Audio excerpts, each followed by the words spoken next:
राष्ट्रवादी काँग्रेस शरदचंद्र पवार पक्षाकडून विलिनीकरणासंदर्भातील कोणताही प्रस्ताव काँग्रेस पक्षाला देण्यात आलेला नाहीये, असं स्पष्टीकरण शरद पवार गटाचे प्रदेशाध्यक्ष शशिकांत शिंदेंनी दिलं. काँग्रेसकडून देखील तसा कोणताही प्रस्ताव आलेला नाही, असं शशिकांत शिंदेंनी माध्यमांना फोनवरून सांगितलं. प्रस्ताव जर आला असता तर नक्कीच वरिष्ठ नेतृत्वाकडून आम्हाला त्याबाबत कल्पना देण्यात आली असती, असंही शशिकांत शिंदेंनी म्हटलंय. काल सकाळी शरद पवार यांच्या उपस्थितीत सिल्वर ओक या निवासस्थानी पक्षाची बैठक झाली. या बैठकीमध्ये सुद्धा काँग्रेसमध्ये विलीन होण्याच्या कोणत्याही प्रस्तावावर शरद पवारांनी आमच्यासोबत चर्चा केली नाहीये. अशा प्रस्तावाच्या संदर्भात माझ्यापर्यंत अशी कोणतीही माहिती आलेली नाहीये. त्यामुळे समोर आलेल्या बातमीमध्ये तथ्य नाही, अशी माहिती प्रदेशाध्यक्ष शशिकांत शिंदेंनी दिली आहे.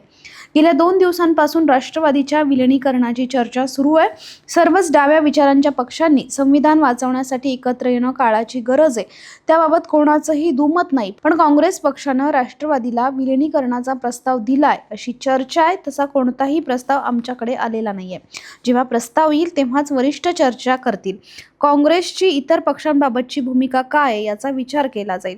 अलीकडच्या काळातील 2-3 विधानसभा निवडणुकांमुळे सर्वच पक्षांच्या नेत्यांना शहाणपण सुचलंय.